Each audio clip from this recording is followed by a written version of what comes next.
MSI's Titan 18 is the most powerful gaming laptop I've ever tested. Alright, review over. Thanks for coming. Okay, but seriously, before emptying your bank account for this monster, there are some stupid issues that you need to know about. The Titan has a black and silver theme with a magnesium aluminum chassis, though the plastic wrist rest area feels closer to glass. There's also the limited edition Norse Myth version, but that costs even more. Build quality feels good. Screen, lid, and keyboard flex are only minor, even when pushing down hard. The hinges feel smooth and sturdy. There's no screen wobble when typing. It's super easy to open with one finger, and the screen goes back further than most others. Fingerprints are harder to see on the interior than the lid, but both are easy to clean with a microfiber cloth. Unfortunately, you don't get Titan-level power in a small package. This beast is big and heavy.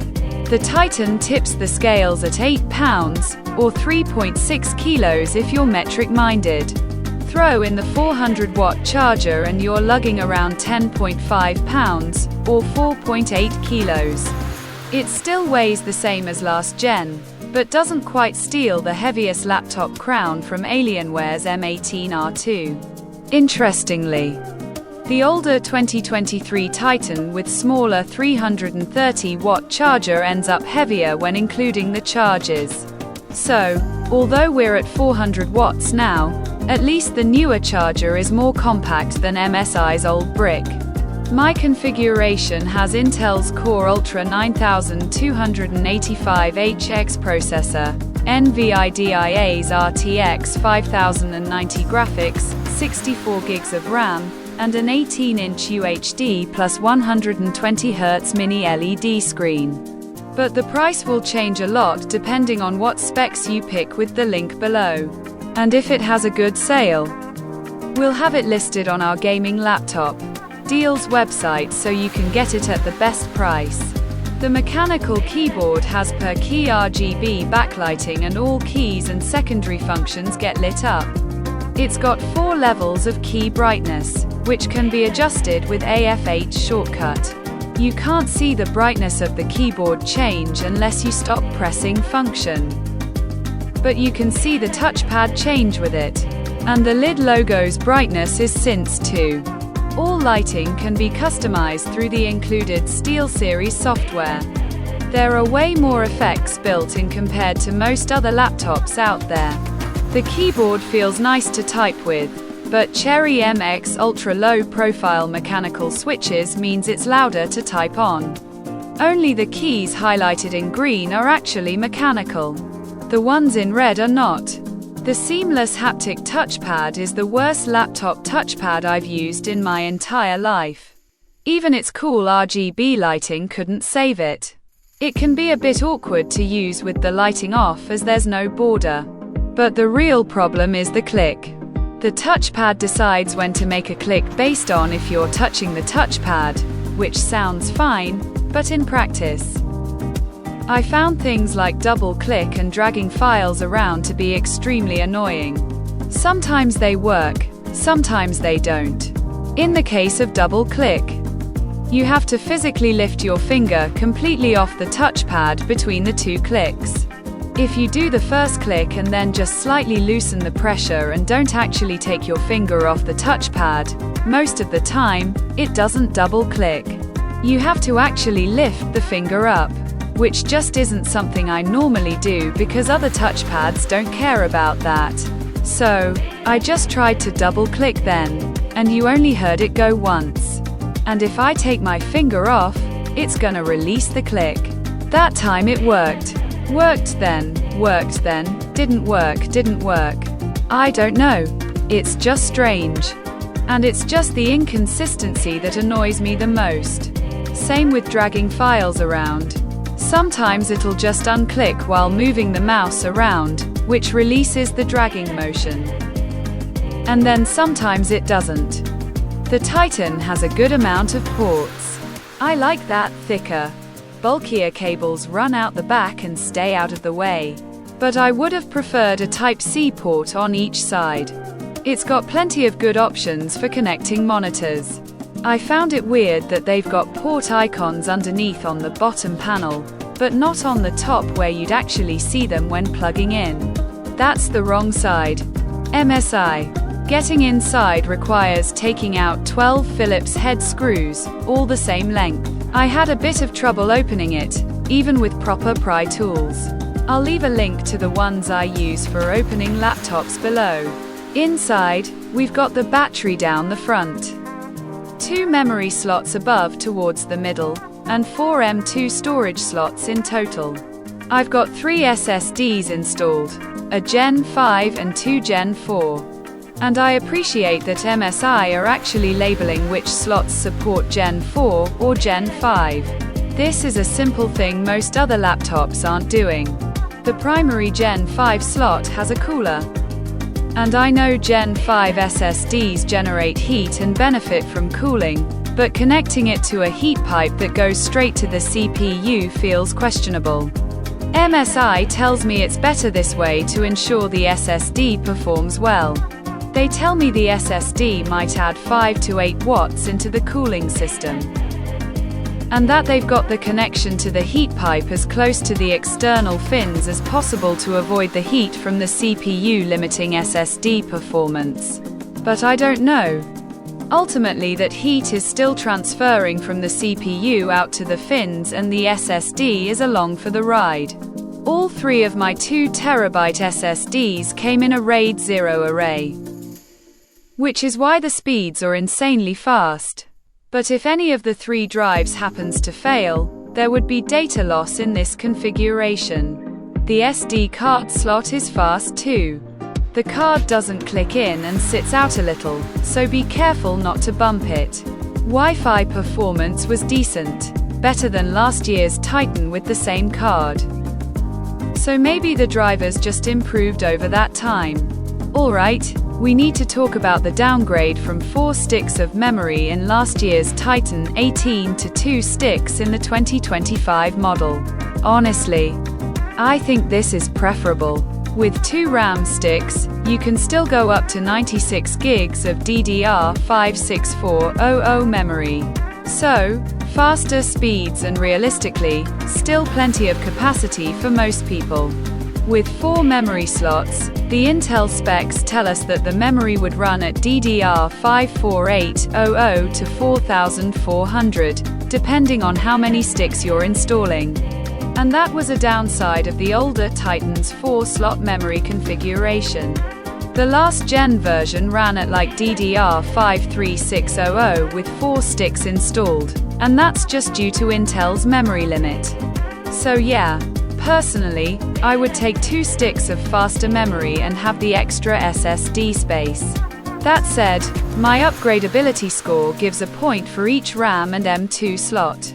So, taking 2 RAM slots and adding 1 M.2 slot is the reason it's slightly behind the older Titan design.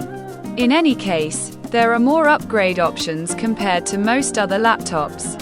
The Titan has front-facing speakers on either side of the keyboard and underneath on both sides and towards the front. They sound pretty good, clear with some bass and almost no wrist vibration. Even with the volume maxed, the latency results weren't good in our 5-minute idle test. The Titan is powered by a 4-cell 99 watt-hour battery. Display power saver is enabled by default, which automatically lowers the screen's refresh rate to 60 Hz when you unplug the charger to save power.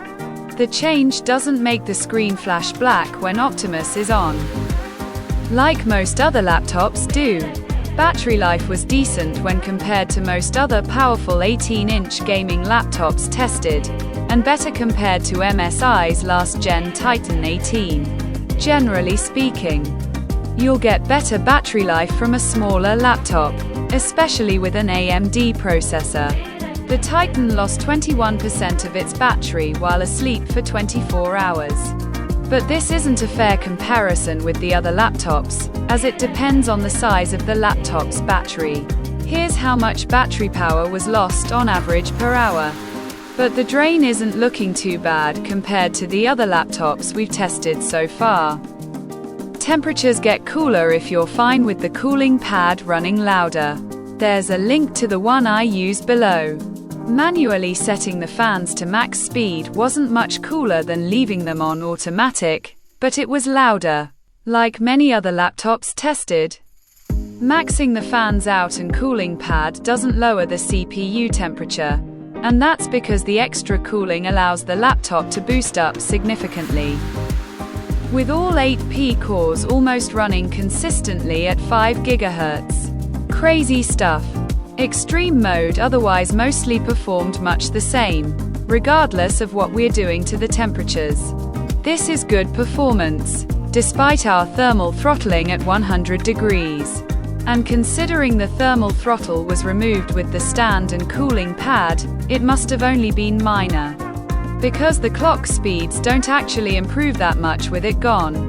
The CPU was able to run at 95 watts with the GPU near 170 watts, which is a great result from this sustained stress test. For whatever reason, to achieve that higher CPU performance with the cooling pad seems to take away from the GPU power budget. You'd think the 400-watt charger would be enough to keep the GPU maxed out, given the GPU is only 62 degrees here. But I suppose it does share its cooler with the CPU, which only has so much total capacity. Here's how FPS looks in an actual game with the different performance modes in use. I've got the native results without upscaling shown in purple, and a demonstration of the performance improvement that's possible by setting DLSS 4.0 to performance in red. Eco mode didn't provide enough power to run the game without DLSS, which is too bad, as it would have been nice to have the option of gaming with less fan noise. Based on this, they should rename balanced mode to performance, and add a new balanced mode in between eco and balanced that's actually more balanced. Because right now, balanced and extreme aren't that different. You can see what I'm talking about in Cinebench, which is a CPU-only workload. And that's why the CPU is able to use more power here than before, because the GPU is idle. The difference between eco and balanced is just crazy. MSI really needs a better in-between mode. Anyway, it performs great when compared to other laptops tested. However, it's beaten by Asus' smaller 16-inch SCAR 16, which has a lower-tier processor inside. I've got no doubt the Titan could do much better with some custom tuning in the BIOS. But none of that is exposed in software, and we test with stock settings. The 27% boost to stock multi-core performance compared to last gen is nice though. Performance lowers significantly if we unplug the charger and instead run off of battery power. Last year's model was much better in this regard, and I did notice some slowness just interacting with Windows on battery power. As for keyboard temps, most laptops I test are in the low 30 degrees Celsius range on the keyboard at idle. The Titan was a little higher, but still felt cool. It feels warmer in the higher performance modes when under load, as it's using more power. And manually maxing out the fans didn't really change the warmer feeling center. The Titan has the hottest keyboard out of any gaming laptop we've tested in the last couple of years. That said, the hotspot is towards the middle, where you're not actively resting while gaming. And it's also in between the keys. The actual keys themselves were definitely warm and a little uncomfortable, but not hot. Let's listen to how the fans deal with the heat. Fans whirring. The fans were mostly silent when idling in eco mode, but would occasionally turn on. The cooling pad at 800 RPM was slightly quieter than not using it, but it only lowered temps a little. Running the cooling pad faster did help reduce temperatures. But then it's a trade-off between temps and how much you can tolerate a jet engine. Fan noise was on the higher side compared to other laptops. But this is also one of the better performing laptops we've tested, so that's not too surprising. And hey, it's a little quieter compared to last year's model. Alright, Let's get into the screen. The Titan has 3 different 18-inch screen options, but I've got the mini LED option. So expect different results with the other panels. The mini LED panel offers high color gamut and generally looks quite nice, but it depends on the content that you're viewing. Darker content with lighter areas create the halo effect, which I really don't like. A black screen results in dimming zones turning off for perfect contrast. But if I set it to gray, we can confirm there's no backlight bleed. The screen gets very bright. Brightness went above 700 nits in SDR mode and got close to 1200 nits in HDR mode. This makes it the brightest screen we've ever tested in any laptop. That said, it looks like the panel model is the same as last year's Titan, so this small difference we're seeing here is likely down to the panel lottery. Basically, results vary a bit between panels. The MSI Center software has display overdrive enabled by default, which lowers screen response time. Average gray to gray screen response time was decent for a mini LED panel. MSI must have tuned the overdrive mode or something, because the result is significantly better compared to the same panel in last year's Titan. And if they didn't, then I can't explain this. Some of the transitions are much slower than others, particularly when going from black to light, as the dimming zones take longer to line up from being off. The total system latency is the amount of time between a mouse click and when a gunshot fire appears on the screen in Counter-Strike 2. It's not really that much better compared to last year's version, and beaten by other RTX 50 series laptops tested. The Titan has a MUX switch, so you have to reboot to swap between Optimus on and off. I said this in last year's Titan review, but nothing has changed. I think it's embarrassing that MSI isn't including Advanced Optimus in their top-end gaming laptop. I asked why, and apparently they don't believe that the current state of Advanced Optimus offers a great experience for a high-end laptop like this. And that's because when you swap between integrated and discrete graphics, the screen freezes for a few seconds, and I guess some people might wonder what's going on. But I don't agree with that being a good reason for skipping Advanced Optimus. Pretty much every other single brand has embraced it at this point. And even if we're not able to educate users as to why the screen briefly freezes, you could still have Advanced Optimus and also have the traditional MUX switch to let the user choose what they want to do. Not only that, but there's no G-Sync in this panel with Optimus off, which I believe is a limitation of the UHD Plus panel that MSI are choosing to use. Fortunately, you can still use adaptive sync with Optimus enabled for tier-free gameplay.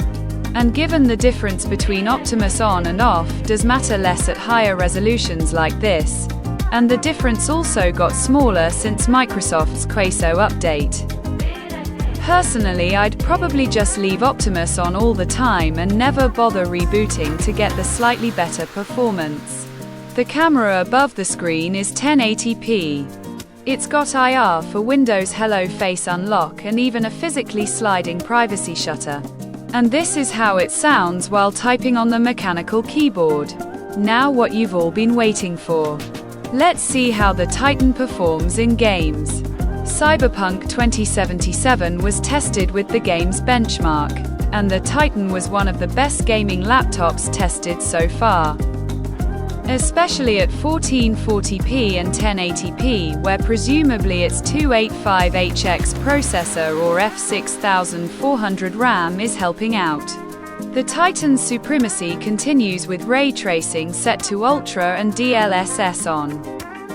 But it's not really that far ahead of cheaper 5090 laptops. Black Myth: Wukong was also tested with the game's benchmark.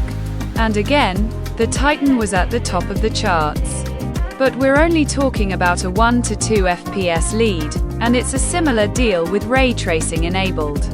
These differences just aren't something you'd notice in a blind test if you were to run the games on similarly spec'd laptops. Alan Wake 2, on the other hand, had a bigger improvement at 1440p and 1080p resolutions, which, again, I suspect is either due to the 285HX or the DDR5-6400 RAM, as these are the only real differences compared to the other laptops tested. And then it's a similar deal with ray tracing enabled.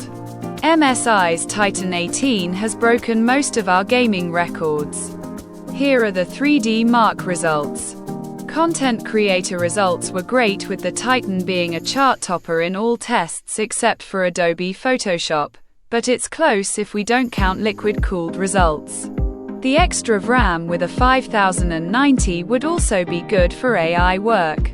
MSI's advanced BIOS provides you with almost unlimited customization once you enter the usual cheat code to access it. You can change things from power limits, temperature limits, memory speeds, and far more. This is really what makes the Titan unique. And with the right tuning, I'm sure you could get it outperforming most other laptops even further. Linux support was good overall. The only thing that didn't work is there wasn't any keyboard lighting for some reason. Pricing and availability will change over time, so check the link below the video for updates and current sales. And if the Titan does have a good sale, we'll add it to our gaminglaptop.deals website. We update that every day to include all of the latest sales. So make sure that you check it out regularly to save money on your next gaming laptop. The Titan starts from $4,800 with RTX 5080 graphics, while the RTX 5090 we've looked at in this video will set you back an extra $1,000, which is $300 more compared to last year's 4090 Titan, which had double the memory capacity, though slower RAM and slower CPU. Is MSI's Titan 18 worth it? Let's recap the good and the bad. Starting with the good, performance is excellent. Granted, it's not really too different compared to other similarly spec'd laptops, but it is still one of the best. With 4 M.2 slots, you'll almost be able to fit enough SSDs to install Call of Duty. And the super bright screen looks great as long as you don't mind the small haloing effect that is present in mini LED panels. The BIOS takes things to the next level and offers an almost endless level of customization for those who want to squeeze out every last drop of performance. And build quality feels solid too. But it's far from perfect.